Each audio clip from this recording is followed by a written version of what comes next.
Italy? Whiskey? Ah, Italy V! You could never unlock my secret. Oh no! Suddenly, no, leave me!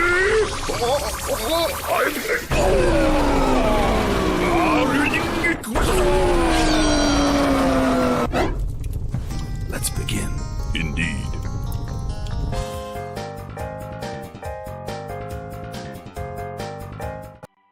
Hello, everybody, and welcome to Honey Badger Radio. My name is Brian, and this is the Fireside Chat. And today, our guest is, your name is George, but you are known as the Tin Men.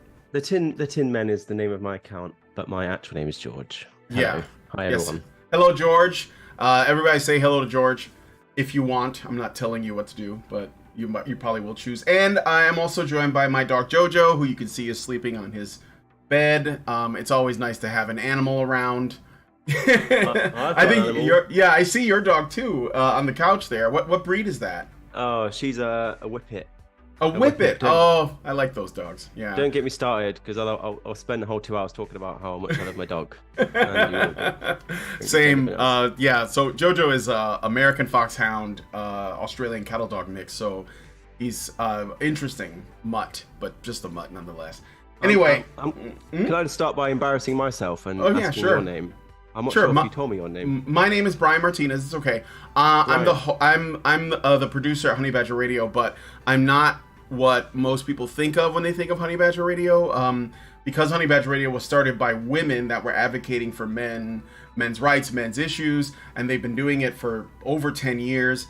I kind of started off as a fan, and I wanted to help them, and as an artist, I did some work for their website, and then they brought me on to talk about an experience I had in university, and I've been working with them ever since. So I'm the token man on Honey Badger Radio. Yeah. I mean, I'd love to talk to you about being a man in this space, because I find it's yeah. Well, I just feel like, honestly, I wonder how much people listen, because obviously the minds that need to be changed, in my opinion, are, I guess, the feminist voices. And typically, I don't find feminists who listen to someone like me, especially a white guy, especially a posh white guy, as they call me. So, I mean, I'm interested if you've had a similar experience. Do you find that your female colleagues, the women that you work with, are more effective at changing minds than you are? 100%. Like, the thing is that obviously there have been men, and it's not really, it comes down to whether or not the arguments are good. And I think that there have been men doing this longer that make the exact same arguments. But when it comes from a woman, people are more likely to listen. And that includes me because, when I found Honey Badger Radio, I first was, this is years ago, I was watching, I was talking to a friend of mine, and we were both having a lot of trouble with relationships. We were looking for, a partner, long-term, monogamous, wanted to get married, start a family, things like that. And we were running into lots of problems. And we were in Chicago, big city, lots of people. So no shortage of people, but we weren't finding any, women that were either liked us or were going to that were pursuing the same kind of goal. And my really close friend who had known since college, he told me about this phenomenon in Japan called the herbivore men. Have you heard of the herbivore men or the grass eater men? I have not. No. Oh yeah, so that's what got me started, and it's still a thing that goes on there. So I looked into some of that, and through that I found MGTOW content, which the people who were making it then are not really on the internet anymore. But I was watching a lot of MGTOW content, trying to absorb this stuff, and then I came across Karen Strawn. Girl Writes What, and I binge watched all of her videos, and then it just went from there. I was following all kinds of other people. So what I every time I think about that, I go back and I say, if it weren't for women talking about this, I probably wouldn't have been interested. I probably would have thought of it, and because I was a blue-pilled guy back then, I probably would have thought, oh, these are just men whining, right? And that's kind of what most people think when you tell them, oh, I'm a man, I advocate for men. At least that's what it was maybe 5 years ago or so. Although I do think that that's changing today. I think that there's a lot more openness and more people are bringing these things up. So that's really the short version of my story. Similar to me, but swap out Karen Strawn, bring in Erin Pitsey. Yeah. Like it was Erin where I was just like, Yeah. Oh my god. And I was lucky enough to interview Erin Pitsey, and I've hung out with her a couple times. Yeah. So considering I'm an ocean away, it's not easy. We're both in some dick measuring going on here, but I've also met Erin Pitsey twice. I'm not being competitive, but I know. So we talk about it later, but I mean, she's a role model. I think not only to me, but to a lot of the community, and I really have a lot of admiration for her. Yeah. I've made it a bit of like a life goal of mine to just tell as many people about her as possible. So whenever the words Erin Pitsey are brought up, I always make sure there's at least 2 minutes of empty space so I can explain to people the story of Erin Pitsey, and then their face is absolutely shocked. Like I remember we interviewed her only a few weeks ago with a film crew. I remember just looking across at the director of photography, and he was shaking he was absolutely outraged about her. And he couldn't wait until we finished rolling so he could jump in and be like, I've got so many questions. And he was livid. He was like, why does no one know that? Anyway. Well, we can get into that. But firstly, I just want to say, so you have been talking about men's issues for how long? Like on your own? How long have you been doing that for? Well, I remember when it was the centenary of 100 years since the vote. So what was that? That was 2019, and it was coming up to it. And I just, again, stumbled across the fact that half of men in 1919 also couldn't vote. And those men also won the right to vote alongside the suffragettes and women. And I was just like, I'm going to sit back. I'm going to wait for this 100-year anniversary to roll around, and I'm going to see if that gets any sort of mention. And it didn't. Really. I mean, at best, it was like a little footnote. And I'm like, half of men couldn't vote. And then I guess I had a few different like personal experiences. Like once I got refused a rental on a flat because I was a man. Yeah. For the comfort and safety of the landlady, she didn't want a man. Yeah. And then I was just like, I guess that started. That was the thread you pull, and then it comes out, and then everything unravels. So that was 2019. So I guess say 4 years, but I really kicked it into high gear, like constant posting every single day. To in 2020 during lockdown, no, it became like a little bit of like a side job. Hobby. Yeah, I couldn't believe it. I was like, look at all these amazing discussions that aren't being had. I'm a content creator. I can have these conversations. I can all this. The good thing about men's issues is that because everyone's so afraid to talk about them, it's excellent. It's excellent for me because I'm looking for original content, and all of it's original because no one's talking about it. No one dares pick up the forbidden fruit, for example, and eat it. But I'll just like wolf it up. And, exactly. So I'd say 2019. So I guess 4 years, 3.5 years, 4 years. Yeah. And okay, so I heard of you. Well, you reached out to us, but weirdly enough, right around the same time, or at least so Allison is she's the boss of Honey Badger Radio. She runs it. Big Badger. Yeah, she's the big badger in charge. And she lets me use her Twitter account because I got banned from Twitter like a few years ago, and I haven't been able to get back on even after Elon Musk bought it. And I've been sending them messages, and they're like, "Well, we're looking into it or whatever," right? But I think there's a lot of people waiting to get back on. So, like Karen just got back on Twitter not long ago, also. So anyway, Allison's been letting me use her account in the meantime. So that's why I've been talking to you through Allison's account because I don't have my own. What were you gonna say?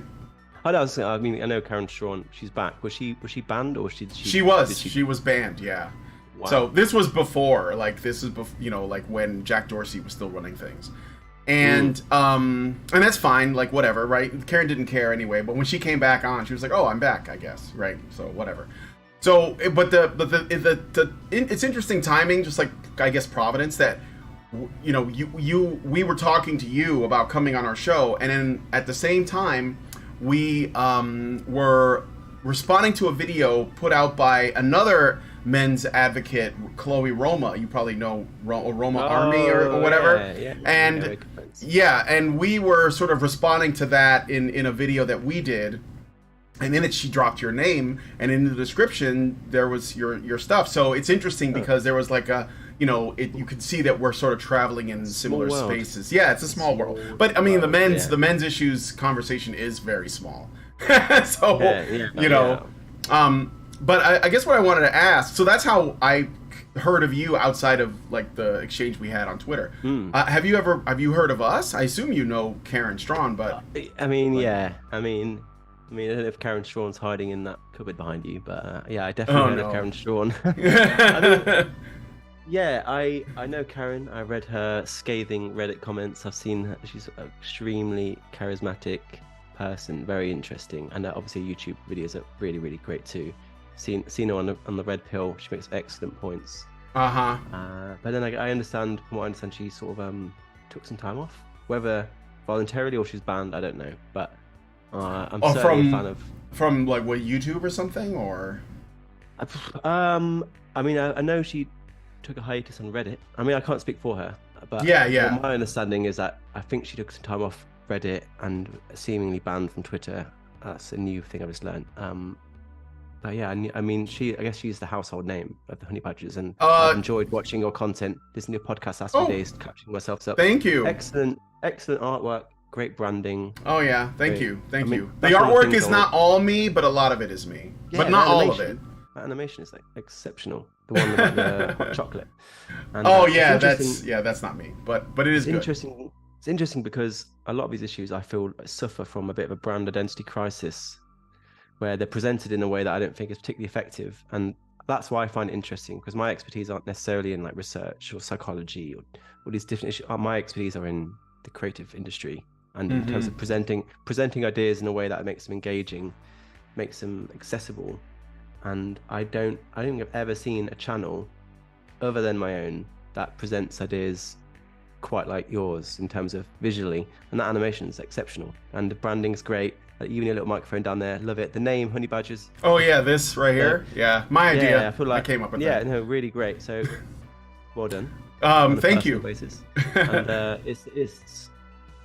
think there's definite conversation to have about the brand identity crisis and men and boys issues, because ultimately the facts are overwhelmingly like shocking. The information is shocking. The data is shocking. It's like we've been dealt a winning hand of cards, but we just can't seem to put them down in the right way. And I feel like they're putting down in the wrong way often. I mean, I talked about the Red Pill documentary. So interesting, but that film is just badly made. And I like Cassie J, but I feel like it could have been better. Why do you... Okay, no, that's fair. I was going to ask, so you did... documentary. Yeah, no, it is great.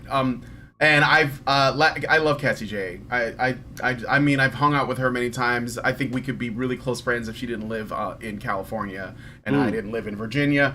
But she's a great person, and I'm so happy for her. She's just had her second child, and they look really happy. But anyway, I guess when you say that there are problems with the film, are you just talking from like a sort of like cinema, like let's say a craft aspect, like the way that it's crafted, like how it's shot or scripted or whatever?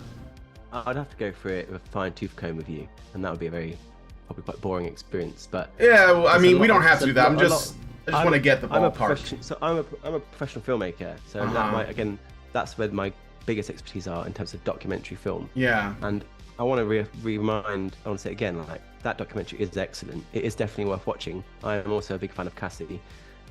It's the content and the things that are being brought up. I don't think it's certainly not bad, and the information certainly comes across. But there's just bits where, like sound is like really important. Like bad sound.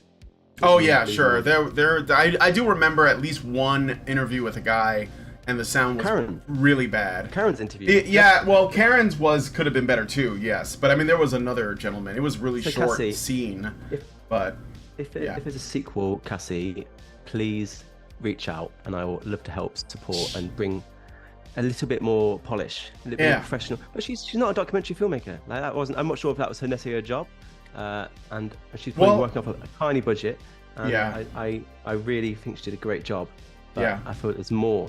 The issues are deserving of more, and I would love to make a documentary in the future. Right. The problem with film costs money, and it's true. It's all very well sitting here creating memes on my laptop for free, but to create film, like just to get that interview of Erin in the bag, £1,000 that is, like just in terms of crew and kit hire, and like there isn't much money in this space, as you know, and I I understand. I mean, I'm sure there's a lot. I mean, if we wanted to make money, we'd be feminists. But I can come back to that. I mean, that's where the money is. So, that's the winning ticket. Yeah. But yeah. I mean, I guess like I would call it a first out for Cassie, because she did make another. She wanted to make films, but now that she's got a family, she does have a project in the works. And I don't want to speak for her, but she unfortunately, Cassie J had a miscarriage. And it was very traumatic for her. This was before she had 2 other children. And so she thought it would be really good to do a whole documentary about miscarriages.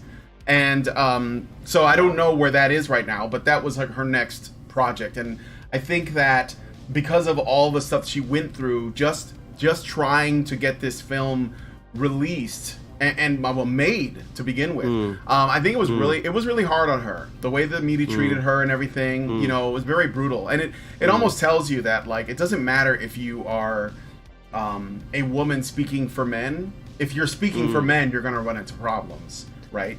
They might be a little kinder to you, like maybe they'll just try to slander you in the media or something like that. But with men, they won't even give you a platform. I mean, have you seen the protests where Dr. Warren Farrell, this was a while ago. Yeah, Toronto. You've seen that. Okay. Oh, yeah. Crazy. So, yeah. Crazy. So, with that being said,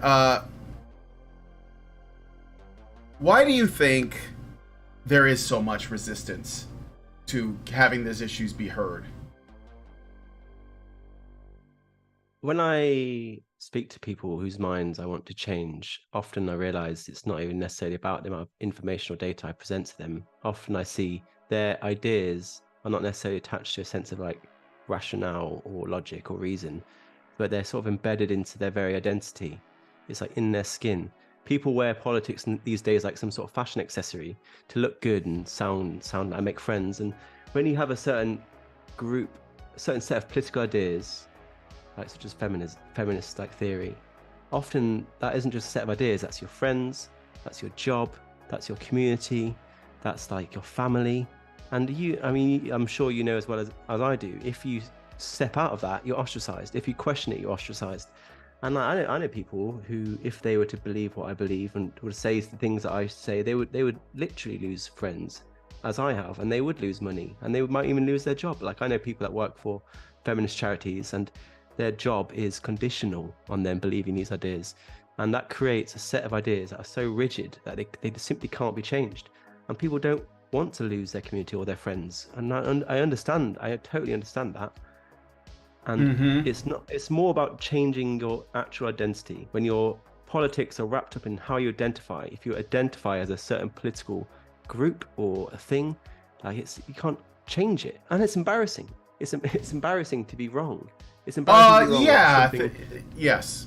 Like if you badge yourself with something so much, and then you find out that badge is wrong. It's like I always describe it as like walking around a food in between your teeth, and you've been walking around a food in between your teeth all day, and then you find out that it's ending embarrassed, and a lot of people don't like it. And yeah, well, they are ego invested. So that you're right. And what's interesting is that you're using the term political to describe this. Now, I used to think when I started this that talking about men's issues should not be a political issue, but then I later realized I sort of shifted that and I said, okay, maybe it's political, but it shouldn't be partisan, right? Like it shouldn't be something where, advocating for men means that you have to like oppose women somehow, like that it's a zero-sum game. Yeah. And I still think that is true, but that doesn't work because it has been made political. Like, the saying, the personal is political, comes from feminism, right? And even though I might say, well, look, I just want justice. I don't even want to call it equality because I think that that's a messy word, and I don't think it's very useful. And I don't want to call it fairness because I think that gets a little messy too. But I will call it justice. Like, what is, how do you give every person their due based on their limits and their abilities or whatever? And I don't think that we're doing that for men. And I think that a part of that comes down to not acknowledging the fact that men and women are different. I mean, like, not just physically, but psychologically, emotionally, we evolve differently, everything, right? I mean, we're more the same than different, and nobody's saying that you should put restrictions on this group or that group, but if we treat them like they're the same, but we favor women, then you're going to have a situation where men are being treated like women. And they're going to be expected to act like women and be more like women because we are presenting our population as, you know, the feminine is somehow better and the masculine is unnecessary, right? Does that make sense? I feel like you're half right in the sense that but where I don't know if you're right is that we are willing to explore differences, but only when women are different to men. Or, like, for example, like if we look at the American... Well, if they're better than men. Yeah, I mean, we can talk a little bit about that. That's a very interesting area of discussion. But I was thinking about, if we talk about a space where men have dominated, let's just say like corporate America, where, you know, for 100 years, the biggest companies have been run by men and been run by male boards. 80% of boards in America are run by are male. Sure. And that I think there is a good argument that sort of environment leads to working environments to the benefit of other men, not necessarily in like a intentional way, but just that's just naturally what happens when you have a space created by a certain group. That's fine, but I don't see that same idea consistent across education, for example. Like in the UK, we found out recently that 1 in 4 schools in the UK have no male teachers. So not a single male teacher in that school, 1 in 4 schools. And something like 20% of all classrooms have a man. So there's the exact same disparity of men to women in classrooms as there are men to women in boardrooms. Yeah. And no one's willing to talk about, are we creating an educational system that's beneficial to girls? And I feel like that's a good argument. I can speak to both of those things, but let's back up and look at the CEO thing for a moment, because we do hear this a lot. And there's a couple things that I think, you know, the longer I've been doing this, the more I realize that when people throw, and I know that this is commonly said, right? Oh, all the big companies are run by men. The top 1% is mostly men, etc. Right? The politicians are all men, and that's an easy thing to say. And if you don't think too much about it, then you'll just go along with the patriarchy narrative, right? But let's look at this again for a moment. First of all, yes, most CEOs and most people on boards at large corporations are men. But how many homeless are men? There's a lot of men at the top. This is what we call the apex fallacy, but there's far more at the bottom. And I'm not just talking about, like, you know, when there are people who are destitute. Women are far more likely to get shelter and support and whatever they need, right, faster than men will. So when people point at the very top, and it does, for me anyway, it exposes the fact that they're not even looking at the men at the bottom. They don't care about them, right? They're looking at the men at the top and they're saying, why don't I have what he has? And so I think it's a very unfair way to look at things. Plus, I think that to be a CEO of a company, you need a specific kind of mindset. So of course, most men, like not even the homeless men, but just like the average man, is not going to be able to do that. So we're looking at not just the top 1%, or more accurately, the top 1% of the top 1% of men, and saying this is unfair to women. But we're not even looking at the other 98% or 90% of men that are just swimming in the middle somewhere, you know, just doing their best, right? It's like the bell curve. Yeah, exactly. So that's the one thing. And to the education thing, you know, well, we could get into how I'm not even sure that education is as useful as it's supposed to be anymore, just because of the stuff that they teach. But like, backing away from that for a moment, I think one of the reasons why you have more women in education, partly because that's what they're interested in, where just like, you know, running a business or going in the military or doing the dangerous work is the sort of the stuff that men are more inclined to do. It's partly that, but it's also that there is a stigma around being a male teacher now, because there is this, especially at the younger levels, right? So if you want to do preschool or daycare or kindergarten as a man, you are viewed with suspicion. There is this threat narrative around men that feminism has created that essentially presumes that any man, it's like Schrodinger's, child abuser, or a pedophile. And no, I mean this is not an exaggeration. This is a fairly common thing. There was a great film, and I don't like to bring in like movies as examples because I think that they tend to be bad examples, but there is a great movie. I can't remember the name of it right now. I'm sorry. But Mads Mikkelsen is in it. So, you might know him from Casino Royale. The Hunt. Yes, The Hunt. Yeah, I think it is so good. Yes, yes. And it's a very good example of the kind of thing that can happen. It doesn't necessarily mean that it has happened, but it can happen. And so there is, because we view men in this way, because it's been told to us over and over and over again that men are violent, that men are abusive, that men are toxic, that men are these negative things, all these negative qualities.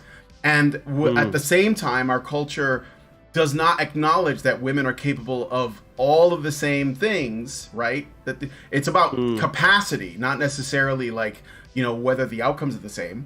Then people are going to view men, they're more likely to view men with suspicion. They're more likely to wonder, oh, why does this guy want to be a teacher?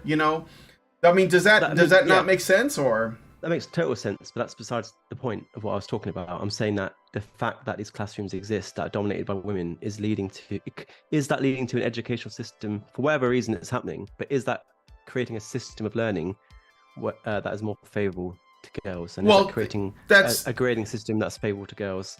Even like a working school system. That's kind of my point, because you create the threat narrative, then more women get the job, then those women in turn raise girls, and boys like girls.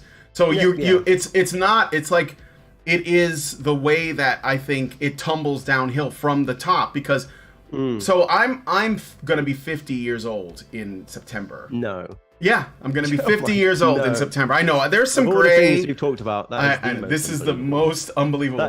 I'm most shocked by that. You look Thank you. Wow. Thank you. You're like 30 something, right? You're like in your 30s. 30 something. Yeah. 30 something. Yeah. Okay. 31. On the young. Yeah, no. Well, anyway, I'm gonna be 50, so I'm only saying that because when I was in grammar school in the 80s, I had male teachers and female teachers, and we didn't have the same kind of teaching that we do now. I think there's something about the curriculum has certainly changed. It's not only become more girl focused, but it's really moved away from boys, the way that boys learn. When I was a child, we would go on field trips. I would handle things, because boys like to learning. Yes, exactly. I just was super engaged back then. And I did substitute teaching for a bit for the last few years, and here in Virginia, which is I wouldn't say it's a conservative state, but it's kind of a mix as opposed to Chicago. I did some substitute teaching there, and the kids were like, they never read Treasure Island, they never read these adventure stories, The Time Machine, and Orwell. They didn't read any of those things. They had these very simplified books, and these were kids in 6th grade, 7th grade, middle school. And they were about relationships. They weren't they didn't even read the Iliad or the Odyssey. They didn't know about any of those things. And I couldn't believe it. And I didn't know what to do. Although the teachers there, so I don't think it's coming from the people that are on the ground floor, because they were very grateful. I couldn't tell you how many times a teacher would say, "Wow, it sure is nice to have a man around here." Right? I mean, I heard that all the time. So I don't think I'm not saying it's something that's consciously happening. I don't think women are getting in classrooms and secretly just mark that kid down. No, I feel like. But I do think that the curriculum influences them. I think that when we talk about feminism, I think it's important to note, because I've been trying to help people understand this. The feminist perspective is not. It's everyone's perspective. It's the default. It doesn't matter if you're on the right or on the left. Everyone is to some degree, they have feminist beliefs, right? So maybe the far left is ultra progressive, intersectional, Black Lives Matter feminist, and maybe on the right it's second wave or first wave, and but they all have that shared belief, almost everyone. And it's hard to the reason why I bring that up is because it's hard not to know that and then assume that it won't have any influence over people, even if they're not trying, right? Like you said, like the teachers are not, maybe they're not necessarily thinking, I'm going to engineer the women to succeed and the boys to fail, no, right? They're definitely not. They're no, not necessarily, no. That is not but happening. Yeah, go ahead. I want to quash that narrative as much as I want to quash the other things. Like, this is not some nefarious narrative, some gaggle of women that are controlling it. I feel like women are just behaving in a way that they know best, because women don't, in general, see things the same as men. And in a space where it's dominated by women, such as education, I feel like that's naturally going to lead to learning styles and attitudes that are more beneficial to girls, in the same way that a corporate space that's dominated by men, not necessarily just at the CEO level, but right across the organization, that is going to create space for men's working needs. And I feel like there's huge evidence for how education is set up more for girls and boys. You mentioned vocational learning, but you could also talk about how some people, and it's a controversial thing, some people talk about red-shirting boys, some people talk about the style of learning, which is based a lot around sitting quietly and reading, is more geared towards girls than it is for boys. That's something I find really personally relatable. And then there's also the fact that women see boys' behavior differently to men. Male teachers, such as yourself, are less likely to problematize boys' so-called bad behavior. So maybe a female teacher sees a boy's naughtiness as being naughty, but a male teacher might see it as him being disengaged or bored, in which case the problem is different. The problem with that one is a bad boy. This one is a disengaged boy. And also, like boys just need more space. They're more kinespacial learning, more vocational learning. Sure. There's arguments that they develop later, so maybe should start school a year later. And the thing is that the big elephant in the room is, like, we don't really know. We only have different ideas, some of which are given you, but no one's trying to find out. No one's trying to answer that question. Right. And that's the big question. Like, why is this conversation happening between us, not happening at the highest level of government? Like, boys have not been behind a little bit. They've been behind every single area, every single age group, in every single Western country for 3 decades. As far behind now as women were 50 years ago. Nothing is being done. Well, so that's the big thing. Yeah, some men in, I guess you could say, positions of political influence have brought it up. Josh Hawley, who's like I don't know, he's like a senator or a congressman or something. He did a whole thing on it, but no one's listening. There's also that. So I think I don't think it's a cabal. Just to be clear, I don't think that that's going on. No. But I do think that there is a narrative, a general belief about the way the world works that has been influenced by these ideologues. So academics, intellectuals. I'm not saying teachers. I think teachers just think that what they're doing is the right thing in most cases. But I do think there's an issue. Did you have, when you were a child, did you have recess? Yeah. Well, my recess extended across the entire school day. I just ran around school going wild. I was just like, I didn't do well at school. I didn't come out with great grades, but I knew I wasn't stupid. Yeah. And my parents were routinely called into school saying, he's a smart boy, but he's not trying hard enough. And that was always my fault. I was the one that got sat on the end of the bed and sort of in a kind of way told that I'm not doing it right, I'm not behaving properly.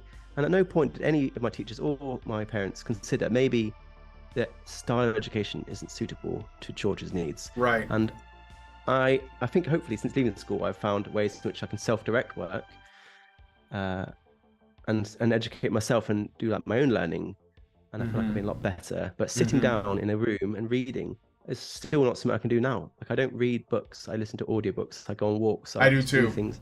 I like to, and like, I don't think school was suitable for me. I don't think it's suitable for a lot of girls either, but it's less suitable for more boys. And that's, I think, is partly what's causing the growing disparity between boys and girls. Yeah. And I just think we at least need to find out. Like, there is no national coalition for boys and men in education, but there certainly is that organization for women and girls. So why is that? Philip Davies, I think, has a party, and he's I've met him and he's a good guy. So, but again, I think yeah, it is a challenge. I think the education system has lots of challenges, but definitely the main one is the way that boys and girls are educated, I guess. And I think it creates it's going to create problems for both, because even though girls are getting a better education here in the States, women get way more degrees. You know, men are more likely to drop out. And people would say it's not only because of the way that we educate boys and the way that the curriculum is sort of oriented, and how it is essentially, the idea is, well, you know, because boys and girls are basically the same, if we orient the education towards like the way that girls learn, then boys will pick it up, and they're just not. But there's other issues as well. So with that said, I want to ask, I saw you did an interview with a guy, sorry I can't remember the name of the channel, but he asked you what the top 3 men's issues were. And by the way, people, I said in the beginning, because I titled it that you were a men's issues advocate, and I didn't say men's rights advocate. But I've never gone. But I want to explain why. It's not because I think men's rights activist is a bad word or a dirty word. It's not that at all. I would also call myself an issues advocate. The reason is because the word rights. So I get hung up on words, because I think that we play loose with them a lot. And so rights is very specific, and I think it's like a subcategory of issues.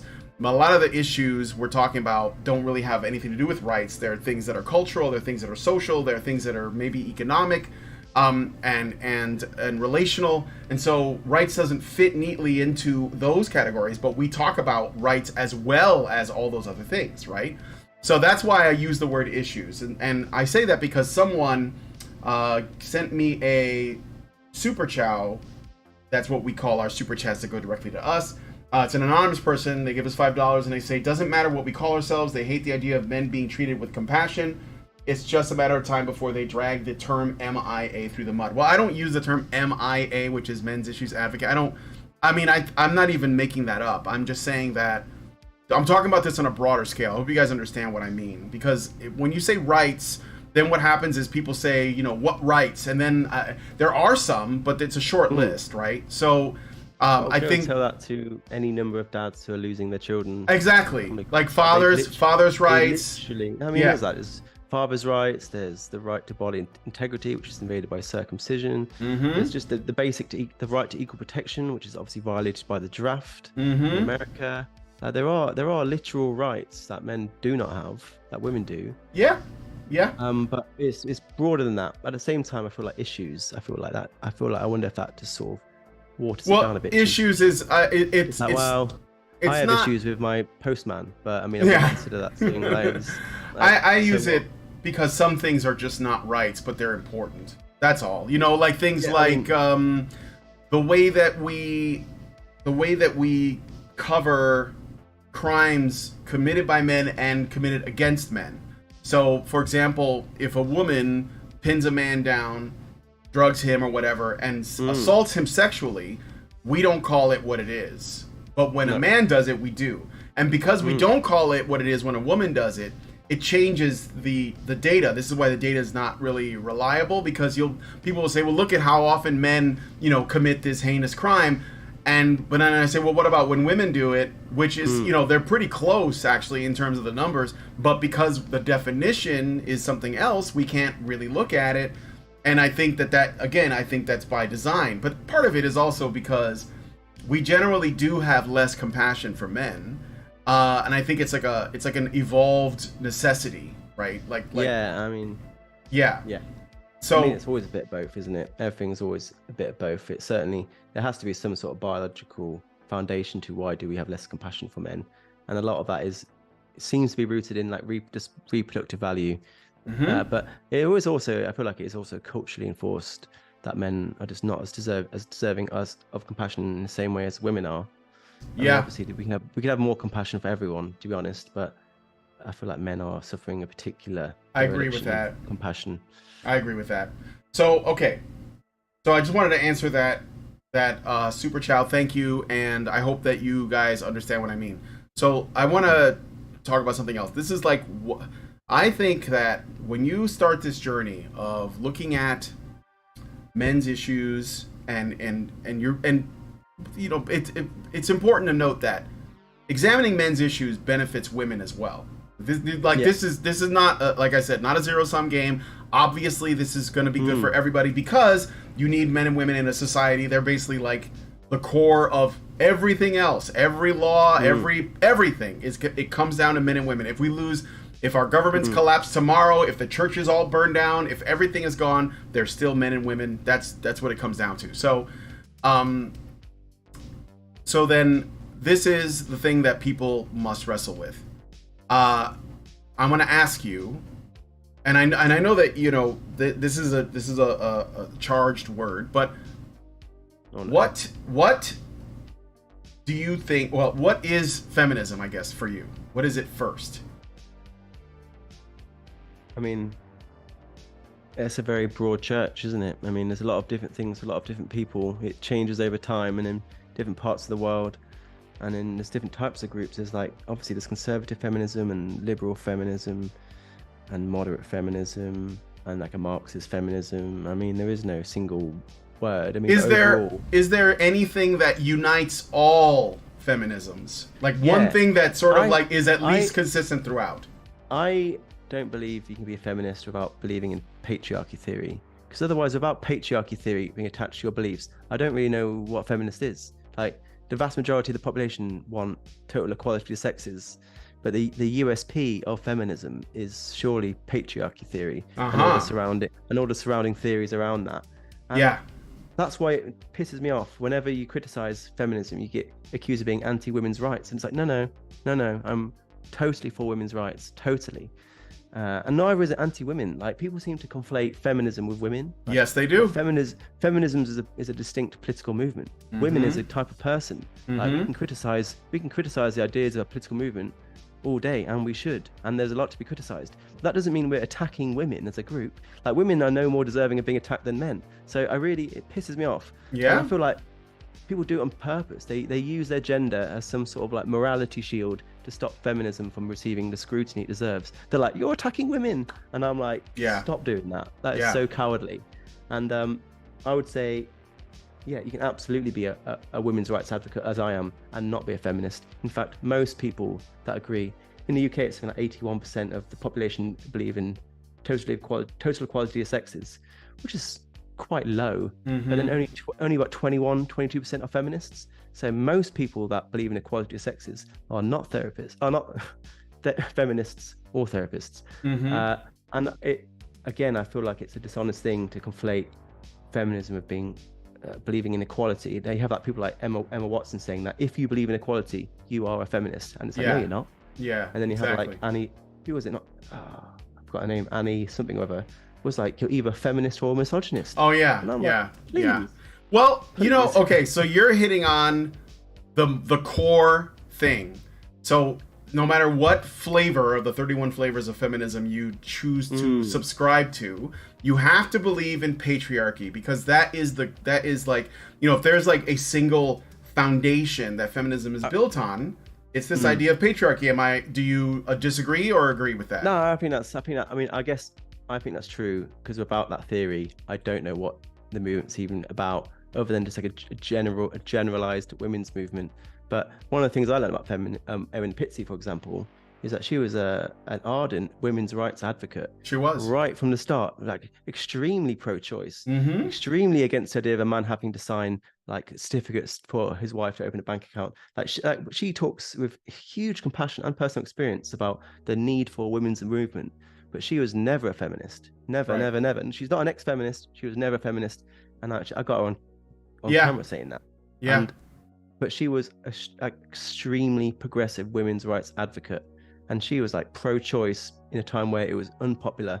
And she's religious. And like, no one could ever question her love of women and her need and her drive to protect women. But she was never a feminist. And I guess she's an MRA now. So it's like, how do you deal with the fact that the first refuge in the world was opened by an MRA? That's kind of a damning thing to say. It is, but it does. Erin Pizzey's story does expose a lot about the movement. But Okay, so let me give you the definition I use for patriarchy, because I need it to be kind of straightforward. Okay, and this is the way that it's always defined. Okay, so patriarchy is the idea that throughout history, men have basically run everything, right? So they dominated women, they oppressed women, or they at least women were subservient to men, and men built society, right, to the benefit of men and at the expense of women.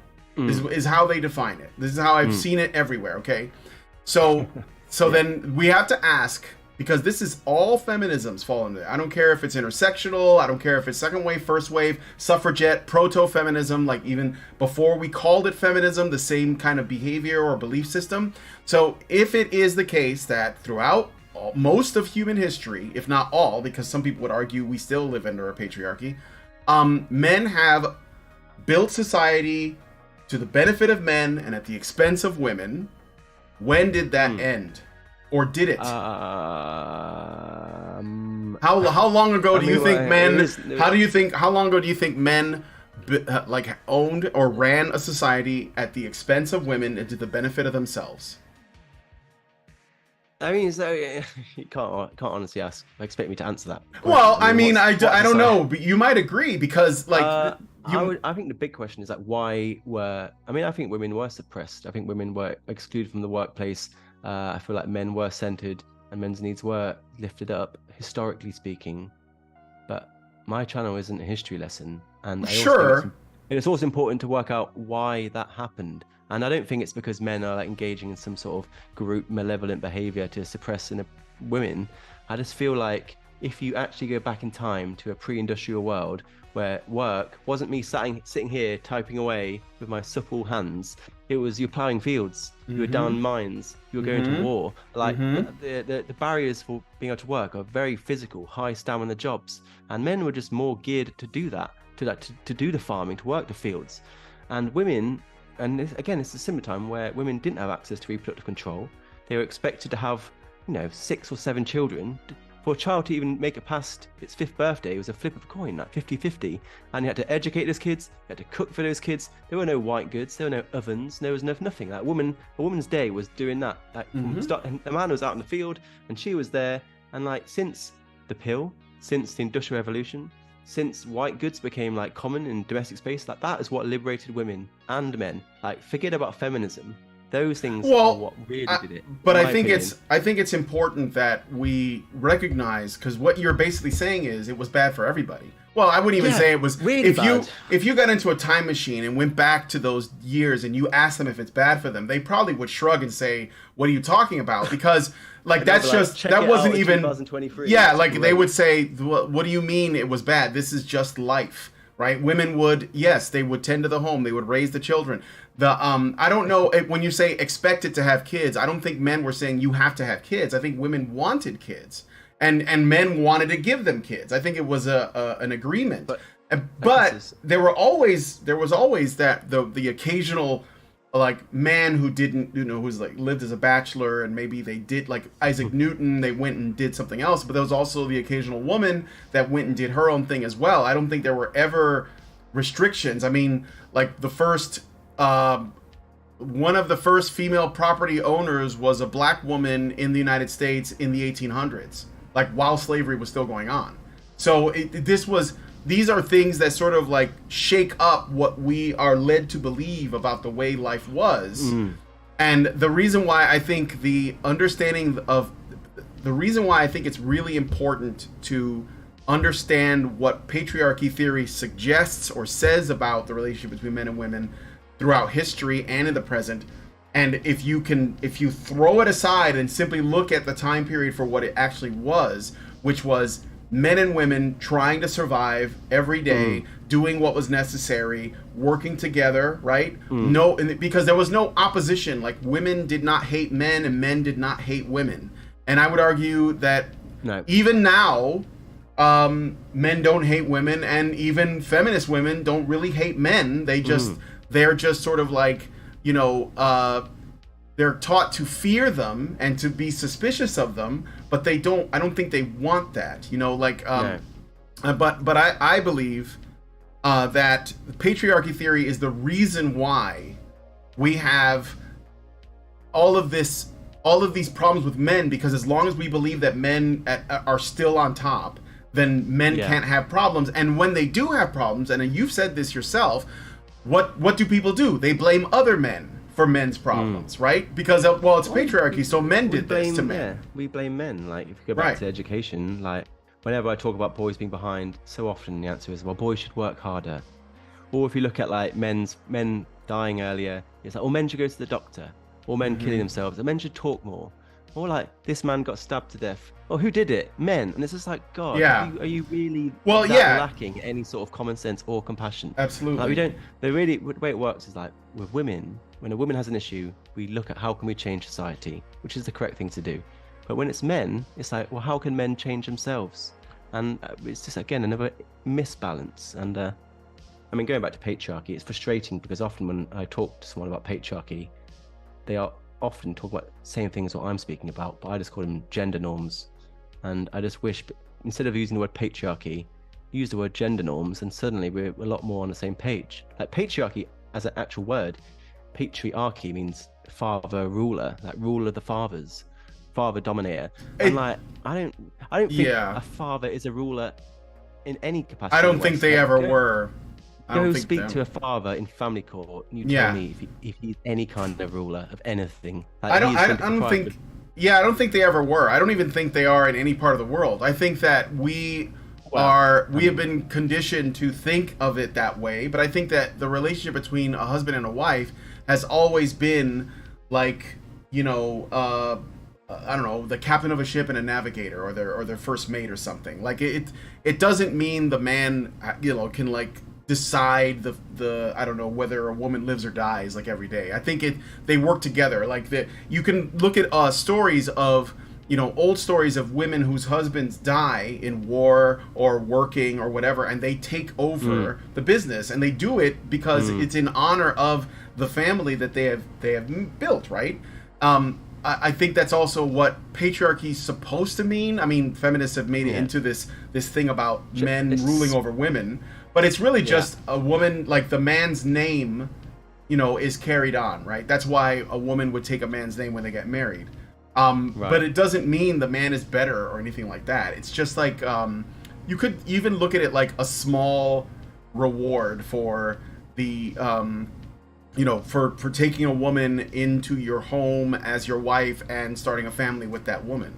And again, I'm not necessarily calling for a return to some, like old school whatever, because I know that's not for everybody, but to act as though it was evil, I think that's the problem, because then people will go too far the other way. I mean, I'm sorry, we got a little off track. What do you want to say to that? Because I feel like Well, I mean, I just think it's difficult because I live in the UK and I live in 2023. I can't comment on what's happening 100 years ago, and I can't comment on what's happening across the other side of the world. Like, I feel like there are serious issues, and you could describe them as patriarchy in other parts of the world and in other parts of time. I'd be a lot more willing to have that conversation than the one here in the UK, where I don't think that's irrelevant. Right. Well, and I just feel like I also like, going back to my experience in the creative industry, just like these words are so spooky sounding, like scary. The patriarchy, even like the manosphere of toxic masculinity. I'm like, look, we are grown-ups. And that the patriarchy theory is 60 years old now. And since then, we have developed like economics, psychology, like amazing like studies where we can actually have real academic, scientific discussions without these words that are meaningless and scary sounding. Like, and that's the problem with patriarchy theory in terms of the way it's presented, is it has so many different definitions. One you said, I've said another, there's many more in between, and it has that air of plausible deniability to it, where if someone presents something, that's super handy too, right? I mean, it's like, well, it has this thing called Mott and Bailey fallacy, where someone's like, we live in a patriarchy, and you're like, well, prove it, and then they'll say there are more male MPs, more men in positions of power, and I'm like, that's not the same though. Like, that is a very reasonable observation that really you can't disagree with, I don't think, but that's not the same as we live in a patriarchy, which is like a tyrannical oppressor class of men which is not the same as there being more MPs in Westminster. Well, those are not the same arguments, and they can't be swapped out. And the thing is, what the reasonable argument called the Mott's, that is used to progress the Bailey. So every time you challenge a Bailey, the Mott comes out, and then that's used to. And it's like they're not the same arguments, and we need to be like, that is you've moved. I can make the case against the MP thing though, because this is also thrown at us like there's never been a female president. Okay, first of all, in the United States, and I bet this is true there too, women make up the majority of the voters, so they decide who gets to be president or senator or congressperson or whatever, right? They are the majority. Secondly, the job of an MP or a prime minister or a president is to serve the people. So they're not that is not simply a position of power that they're supposed to enjoy for their own benefit. They are servants to us, right? So women vote for men who are going or whoever, right? Because there are women that run, right? So women will vote for the candidate that they think will serve their best interests. So if that candidate happens to be a man, I mean, like, does it matter that like whether or not the person that is serving women is male or female, because they're serving women? No. Right? Politicians have a mandate, and that's what they are supposed to. I mean, supposed to, right? Yeah. Their genitals. I would argue their genitals are not as important as their policy. No. And I would say there's a lot of policy from women that goes against the interests of women. How? Doesn't say want to go back to like abortion. Like one of the key signatories, like the governor of Alabama, who signed into law like the most devastating, pernicious anti-abortion laws in history. She was a woman, and like. I still don't think that's relevant. Like, she didn't sign it because she's a woman. Well, most pro-life activists are women. So I mean, like, again, I mean, it changes every year. Some years. Yeah, but they are. Like, the fact is, well, generally, men are not allowed to be a part of the conversation anyway. So it is really just women versus women on that, right? So and yes, you're right. I mean, I was just going to mention, if there is a woman, we're not allowed to say until. Right, taken away until then then like, it's where are the men? And I'm told me no uterus, no opinion. And now now you're like, where's the men speaking up? I'm like, obviously I'm going to speak up. I am pro-choice, but one time I'm told no uterus, no opinion, and then the next I'm saying, where the hell are men? Why are they being so quiet? Why are you not advocating? And I'm just like, Jesus. Fact is, as you said, men and women in America, the average man, forget about MPs, the average man and woman in the street in America have very similar opinions on abortion, very similar. The differences are based on religion, age, and politics. Nothing to do with gender. Same in Europe. And it's like, but and the annoying thing is, if feminism figured this out, it might actually get some change. But by endlessly dividing pro-choice by gender and blaming men, you're actually cutting in half your support. Like half of pro-choicers are men. And by constantly blaming men, you're just alienating your own support group, including me. Yeah, including me. Like, I am pro-choice. I'm happy to be pro-choice, and I do feel alienated by the rhetoric, these stupid signs that I held up. No, like about my so-called lack of uterus, and it's like it's such. Well, it's obviously a silly way to like exclude people, but it's an argument for children. It is. But I think the assumption that they make is that men would not vote in women's best interest, so they should be excluded. That's all it is. Because some men are pro-life, so that means all men must be pro-life, because it goes back to the patriarchy thing. This is why I think if you're not wrestling with that definition of patriarchy and you ignore the Mott and Bailey tactic and you say, do you believe men have ever hated women, because that's kind of what it comes down to, then, and you can't, there's just no evidence for that. Like, even when things were really bad, men would go to war and die in the trenches, World War I and in World War II, and before that, right? Just so that they could protect their women. And that was what it was about. It's the same thing with the way that we constructed society. Every invention we made that made the life at home easier was done for women. It was like where women have to spend 12 hours a day at the river, like cleaning clothes, like on those those washboards. Well, we're gonna invent the washing machine. Now they don't have to do it. I mean, we literally made all kinds of things just for women's convenience, and some for men's convenience, so that we can do these like energy jobs like drilling and whatnot easier. But even those are there to serve women. Like, why do we have the internet and electricity and running water and, you know, streets and cars and everything else? Well, we're doing it because we want to build a society that is a comfortable place to build families. And families need women. So we do this for women and children by extension. I just think if we had a time machine and we could go back 200 years from now and look at the life of a typical woman and then look at the life of a typical man, I feel like you'd have a really hard choice on whose life you'd want to live more.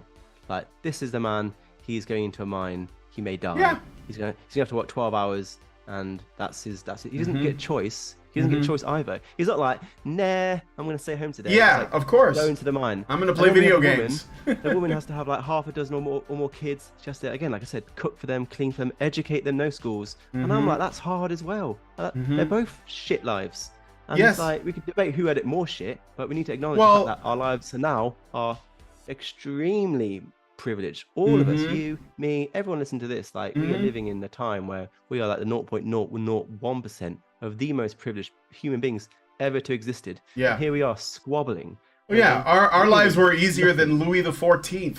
Like, I mean, like, you know, monarchs of the past didn't have it as good as we do. So like, we should be the richest man in the world would not have had that. No, no. So like, I'm all about being grateful, but I guess like I think that well, we gotta go into the after show. So if you want to stick around for that, that'd be great. I'm sorry guys, I kind of like we got talking, but I hope that you understand and, you know, I guess take. So, if you learned anything, or if you're gonna follow up on things or whatever, I hope.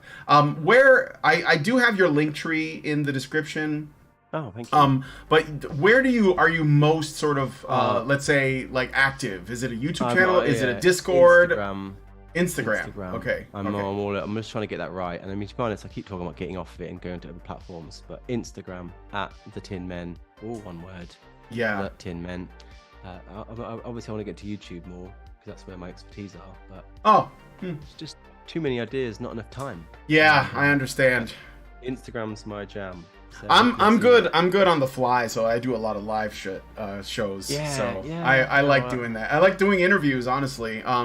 You know, and I don't actually talk to a lot of sort of people in the men's issue space or the gender space. Because I mean, we all have like the same, like we all have a lot of the same knowledge, so there isn't a whole lot of new things to get to. But it's always good to speak to people that have a slightly different perspective or they're new to it. I mean, I've been trying to get like Chloe Roma on, but she's texting right you. Oh, okay. Well, yeah. I mean, like if you talk to her, ask her because I'd like to get her on. We have responded to some of her content in the past.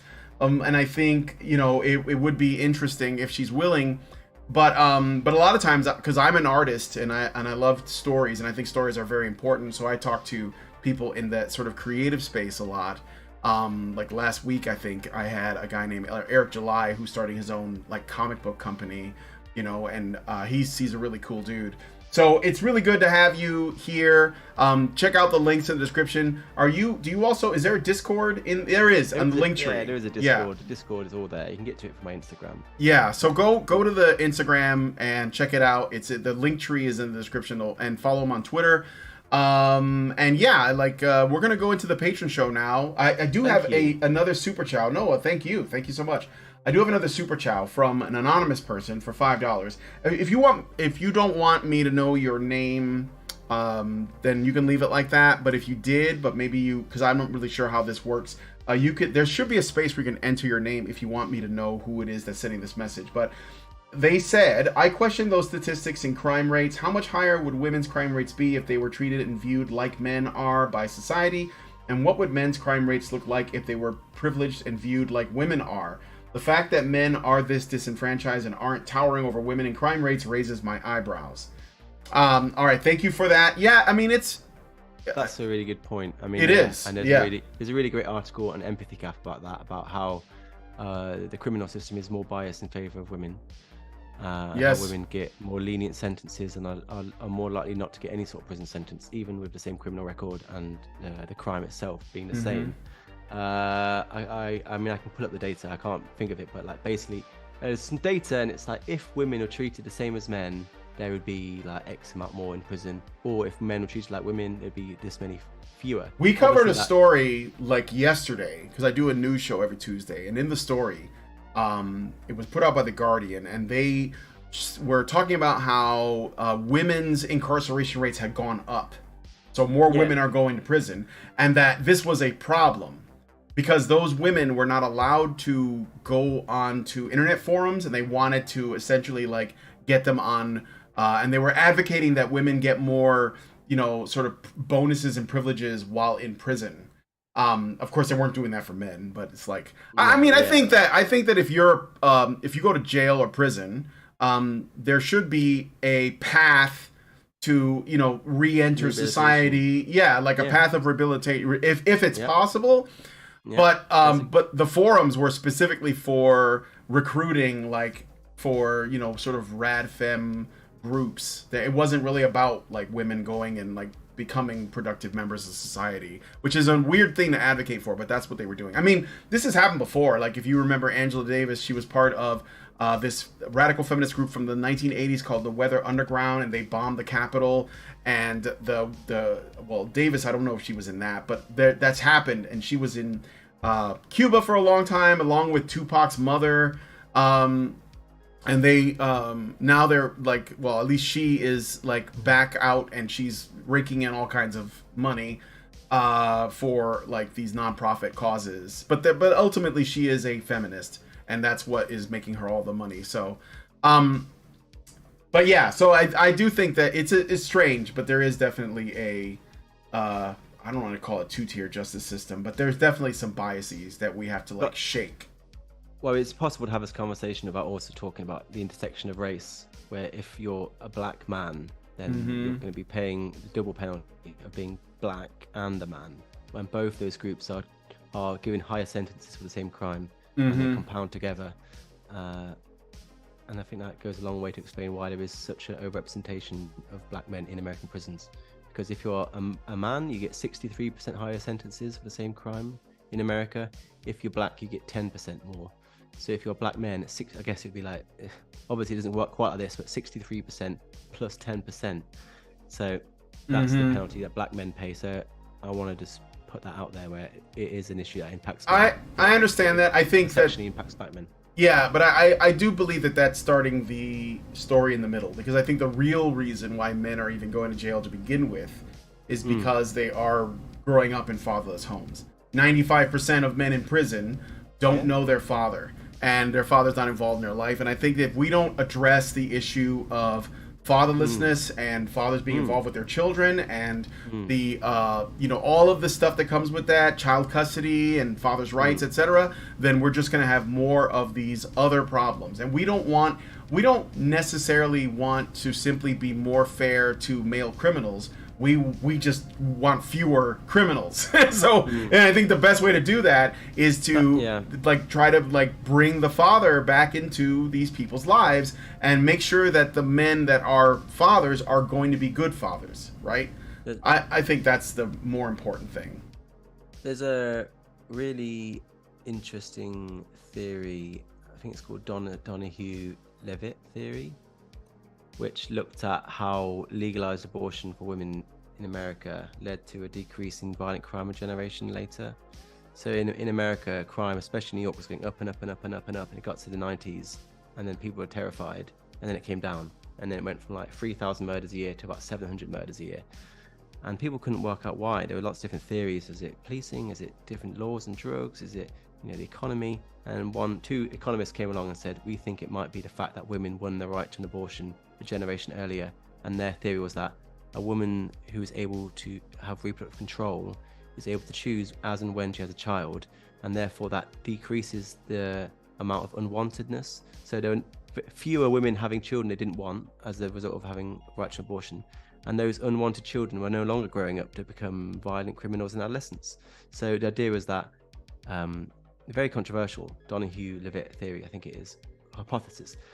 Isn't that similar? Ultimately, that's the same as saying single motherhood leads to criminality, then, right? Yeah, Yeah, it's the same thing. That's what I'm getting to. But now we need to go for a similar process where we give. I think we should give fathers the right to opt in or out of their family too.